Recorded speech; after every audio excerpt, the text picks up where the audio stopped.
Namaskar, I am Ashok Vyas, and today I have the distinct pleasure and joy of welcoming four individuals who found their calling and also found themselves connected to a realized being. So, when we want to move towards higher level of consciousness, what are the steps that help us? What is the role of sadhana in helping us live to the optimum level of happiness, and how the presence of Guru makes a difference in our lives? People who have experienced the communication with the power of Guru help us learn more about it. And I take this opportunity of welcoming someone who is international coordinator for Guruji's USA visit, Brahmrishi ji. Welcome. Namaskar. Jai Gurudev. Jai Gurudev. And also I greet two wonderful ladies to our studio. One is youth coordinator, and that is Swatantra Pols, now also known as Swati. Swati, welcome to our studio. Jai Gurudev. And Vice President for this organization, Ujjwala Shahji, Dr. Ujjwala ji. Swagat hai aapka. Namaste. We are also happy to be welcoming Rakesh Bhargav ji, who is International Secretary. So, Namaste and Jai Gurudev. Abraham ji, I want to begin with you. The presence of Guru in your life, how that changed your perception about life? It enhanced every cell in my heart, in my body, and Gurudev basically completely changed my life. It wasn't easy because I went through tremendous turmoil, being that my father died at the age of 16, and I went through many changes. But as I was telling my wife the first time, I met Gurudev through Ashok ji, through Bhandari ji, my sister, and it was from the very beginning, it was like overflow. And the first time I went to Tirupati, I looked at my wife and I said, I've come home 360 degrees. And all I can tell you is that experiences, no matter what I say about Gurudev, one of the most powerful things I can say is that without Gurudev, my life would not have been, or is not what it would have been today. Abraham, we will try to understand a little bit more of what you just said, that transformation in life, and that is even more significant when we hear from youth. And Swatantra Pols, also known as Swati, you are youth coordinator. I just add two lines more before I let you share your impressions about Guruji or inspiration that you have derived from him. Growing up here in America, wherever you are nowadays, as a youth, you are in tune to different kind of music, fast pace of life, and here comes this spiritual dimension, and someone who is referred to as Guruji or Brahmrishi Guruvananda Maharaj, as we are talking about him. So, what was your first reaction when you were in his presence, and how that transition about the way you perceived him happened in you? So I first encountered Guruji at Guru Purnima in New Jersey in 2014. And the moment he walked on the stage and started talking, everything else disappeared. It was like, it was just him and me. And from that moment, my life has turned 180 degrees around. I actually went to Tirupati as well in 2016. And while I was at the ashram, I did some meditation. And I asked Guruji for guidance. I wasn't sure where I wanted to go in life. I wasn't sure what my career path should be. I asked Guruji, should I apply to law school? The last day of my visit to the ashram, I got an answer while I was meditating. Submit your application. Came home, I submitted my application, And 10 days later, I had an acceptance letter. Wow. Very nice. So that tells us a little bit about your being in tune to receiving response from him on a subtle level, which Rakesh sometimes is termed as miracle, because if it is not verbal communication and it is received in the silent space of your being, then sometimes you question whether this is where is the source from where it is coming from. You must have been at this sort of a space of questioning yourself whether it is coming from Guruji, it is my mind. Was there any occasion like that? Ashokji, this question is not something you are asking. This question has been asked by myself and by Gurudev. And in fact, you didn't say what you just said, actually, is Gurudev said through you, and I'll tell you why. So I met Guruji 10 years ago this month, and like rest of my brothers and sisters, it's like you see him and you get dissolved into him. He absorbs you into him, and it's love at first sight, and it's like fatherly love or brotherly love, but it's a unique love that is one way, meaning from him to you unconditionally. So in 2001, I was in Indore and I met a Guruji, much younger sannyasi, and he took samadhi on Shivratri 4 or 5 years later. So when I met him, I was carrying heavy suitcases and I had enormous pain in my arm because I must have lifted something. So I would go visit him because somebody introduced me to him and I was alone, so I would go early morning.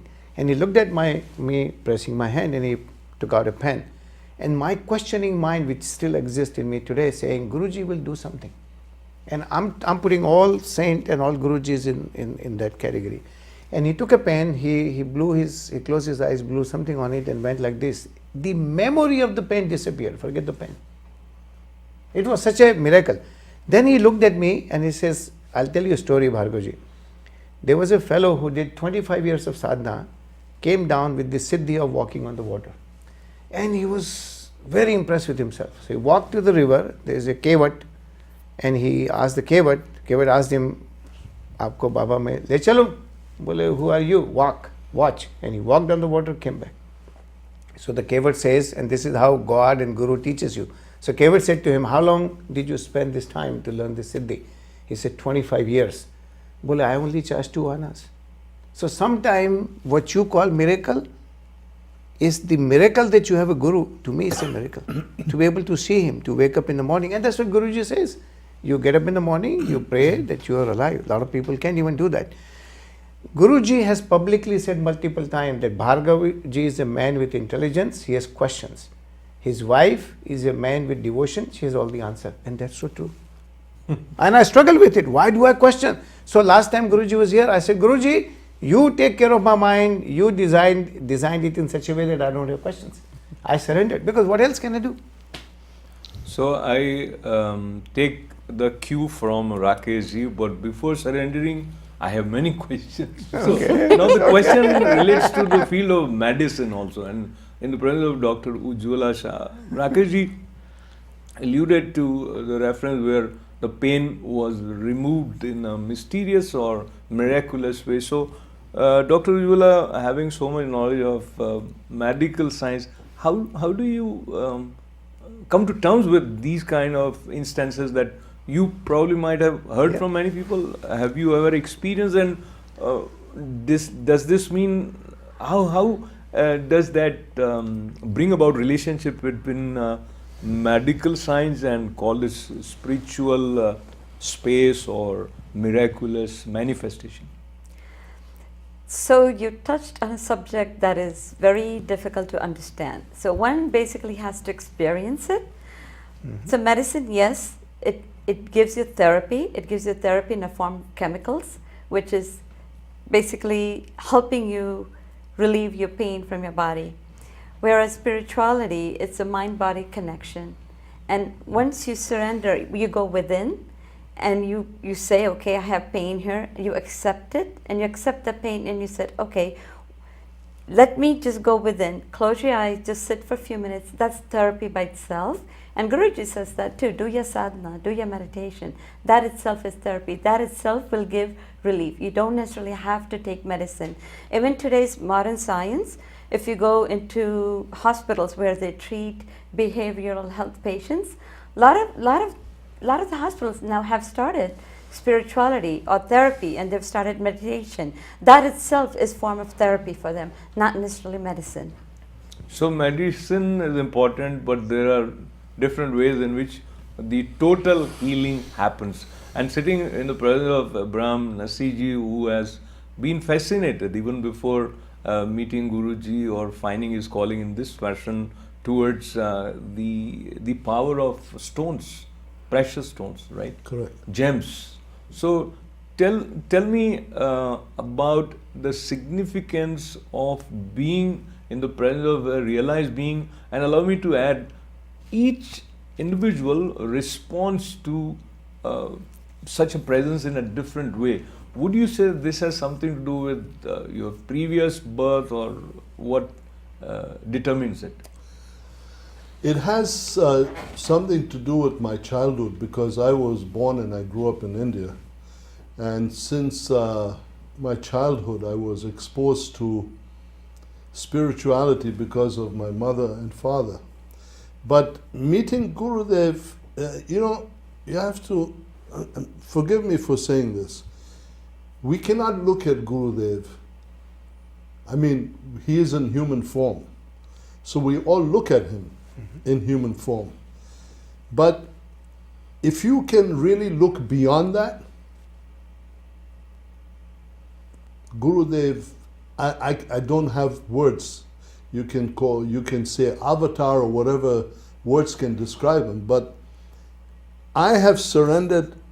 Gurudev is in my heart every day and every moment. And having full faith, and I mean full faith, if you don't have full faith and you start, like Bhargavji says, questioning, it's good to question, but you must have faith. Because as Gurudev says, with faith, everything is possible. Without faith, nothing is possible. So it has taken me to a journey beyond the realm of this world. And I mean it.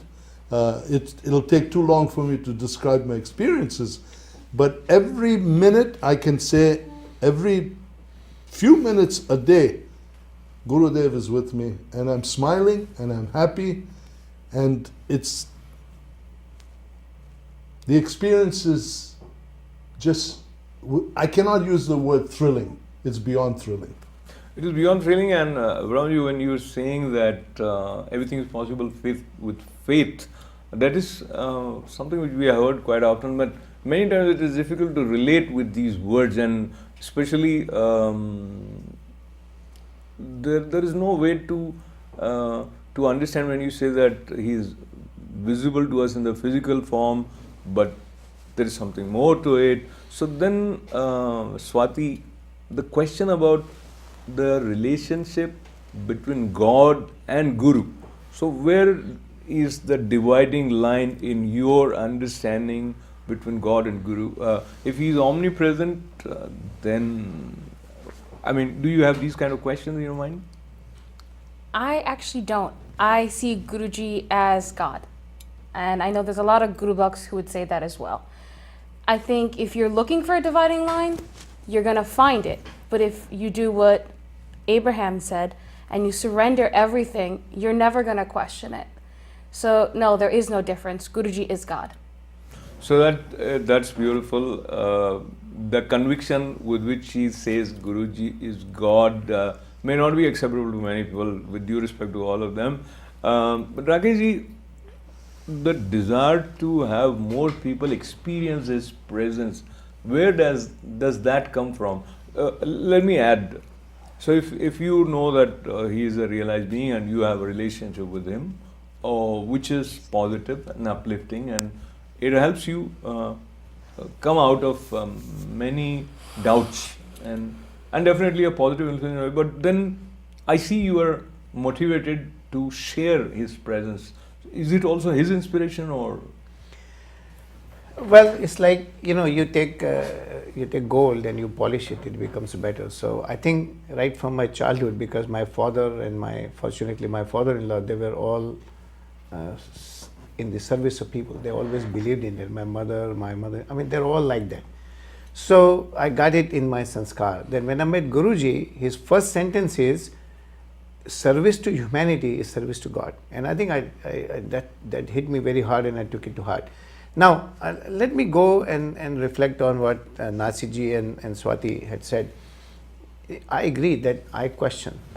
But I also look at it this way. I'm at peace with myself questioning. Because to me, when Paras touches iron, it becomes gold. When Paras touches gold, it doesn't become gold. It's already gold.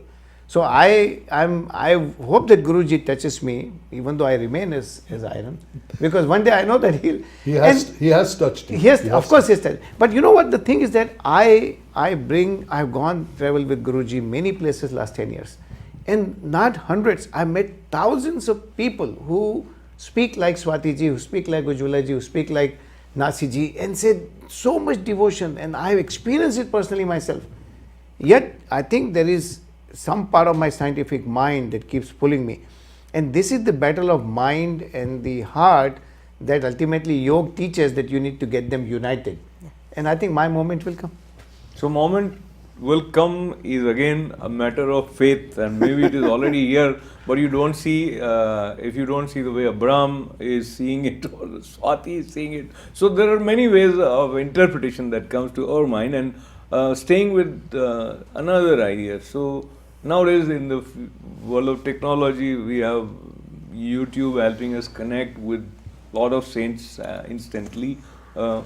Ujjwala, in your view, if you hear Guruji on television or internet and you hear him live in his presence, what is the main difference? Yeah. There is no comparison. When Guruji is there and in presence, live presence, obviously you feel the energy, you feel the aura, you feel the positivity, you feel the connection.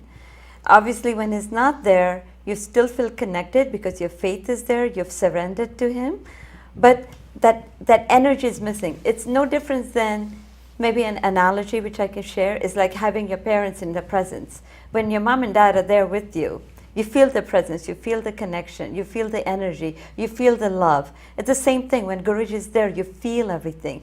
When your parents are not there, you know they love you, you know they're there, but that connection is missing. It's the same thing with Guruji. However, when you listen to his discourses, whether you're listening to the DVD or whether you're listening on the YouTube, it basically reinforces his teachings, and you still do feel connected, but obviously presence is his presence. So talking about the presence and talking about the upcoming event here in New York and probably New Jersey.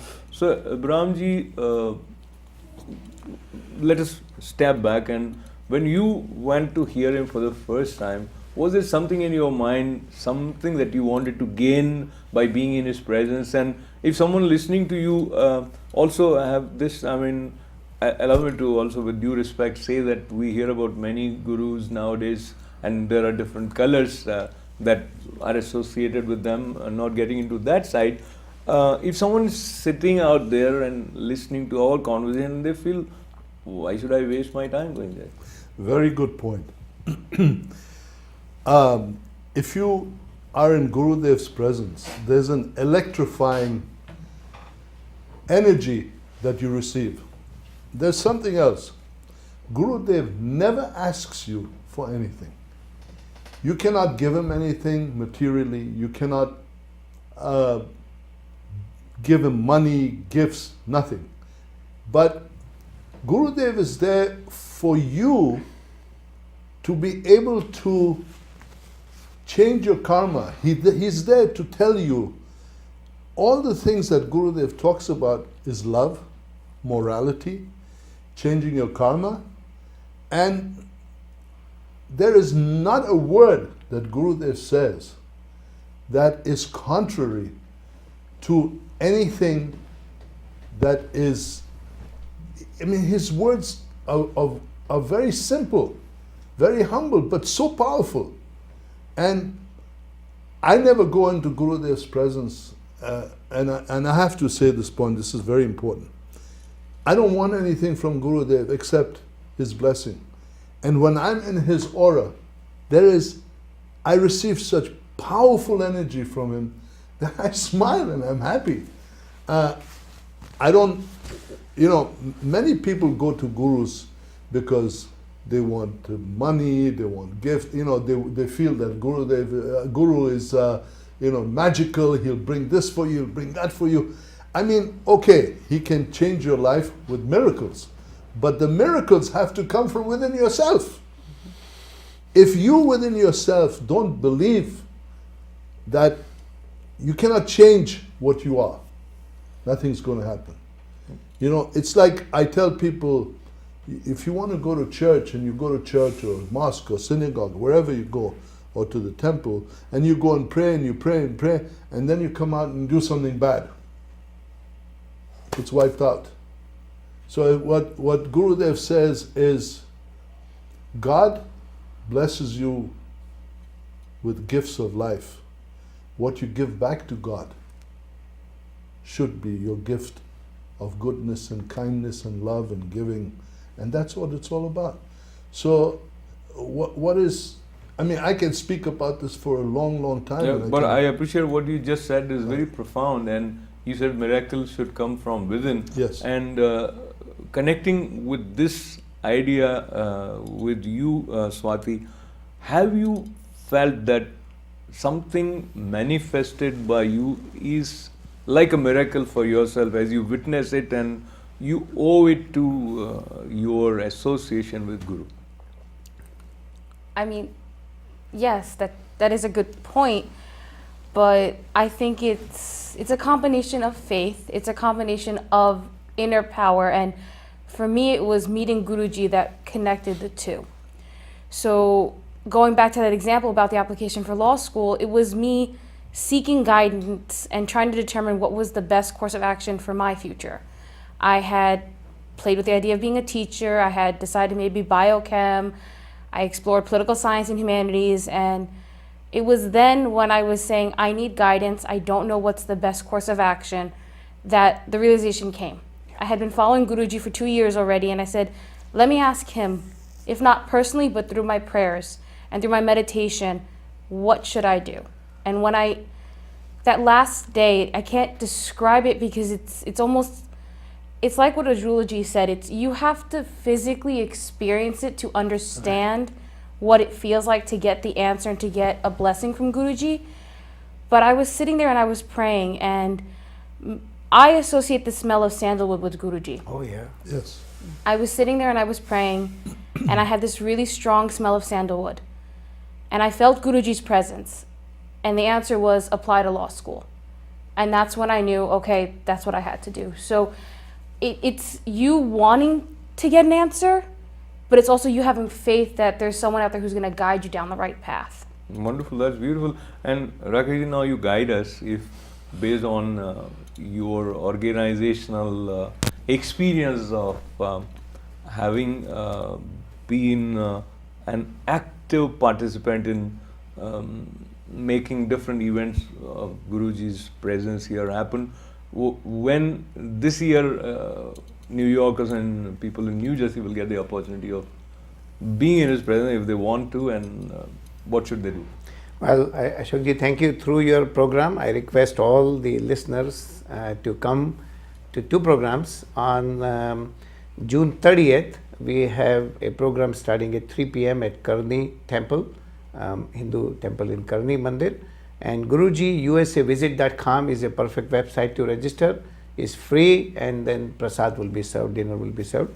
The second program is on July 1st, which is Sunday, at our own Ganesh Mandir auditorium, not too far from here. And you can, people can come there and experience his divine grace. Which, by the way, Guruji, मैं थोड़ा हिंदी में, Guruji बोलते हैं कि प्रश्न कैसा भी हो, आपका उत्तर सही होना चाहिए. That's what he says. So, मैं ये मान के चलता हूँ कि भक्त कैसा भी हो, गुरु को तो अच्छा ही होना चाहिए. तो in my life, and I also believe in karma yoga and little bit of jnana yoga, probably more than Bhakti Yoga. Absolutely. Maybe that's my way of my own salvation or my own realization. But in last 10 years, it has been such a miracle to experience his presence, to experience the sandalwood that Swati talked about, to experience in within him, like Nasiji and Dr. Shah talked about. It is truly, truly a blessing. And words cannot describe what happens to you because of his grace. I see his grace in everything. I am late for a meeting and I see lights turning green and I say, thank God, Guruji, you're there for me. Little things like that to big things in my life. Everything you see his invisible impression in your life. And by becoming a better person, by serving others, by being like Nasiji said, don't go to temple and come out and do wrong thing. No, you start outside. So to me, that's the message that I like to share. Bring more and more people into this spirituality, this learning, to the world can become a better place. And we can all travel to meet our Maker one day in a better form than we came here. That's the mission. So the core idea is to make this world a better place by staying in harmony and being at peace with yourself. And as we conclude this conversation, and I thank all of them, Dr. Ujjwala, I want to ask you, any special, call it teaching or message that you think came your way by the blessing or grace or by the words of Guruji, which you hold dear on your day-to-day basis? Oh yes, again, as all the different speakers have spoken about different things, including their experiences, including the miracles in life, and same thing has happened with me. I also first met Guruji about 10 years ago, and my life transformed completely. I became such a good human being and such a different human being. I started looking at things in a very different way. So, of course, internally I became more peaceful, more harmonious, and in order to get love, you have to give love. That's certainly it. But as Guruji says, and that we follow, happiness is not a destination. Yeah. Happiness is everything you do. That itself is happiness. Whatever you do, from the moment you wake up to the moment you go to sleep, enjoy every moment that you get. That moment is your present. That is your happiness. And that's what you live for. If you think happiness is a destination, no, that's wrong. And those are the teachings that we have basically instilled in our lives, all the Guru Bhakts that have been connected to Guruji. So I want to clap on that. So and we follow that. Absolutely. Happiness is not a destination. Happiness is what you do moment to moment. It is a journey, so to It's say. a journey. It's a journey. And the journey of this conversation and learning more about their experiences, as well as getting to know about GurujiUSAvisit.com. Yep. So if you found something which was difficult to comprehend and you want to know more about it, the best way would be to go check out this website and find yourself in one of these upcoming events at New Jersey or New York. New York is happening 1st July, New Jersey 31st June 30th. June and there is so much that comes to our mind when we want to talk about something that we love, and it is even more intense than the normal human love that was coming across from Brahmrishi ji, Rakesh Bhargav ji, Dr. Ujjwala ji and Swati ji. Thanking all these Guru Bhaktas for joining us here at ITV Studio with lots of good wishes and lots of good wishes to you. With thanks for joining us. This is Shokra's. Thank you. Thank you.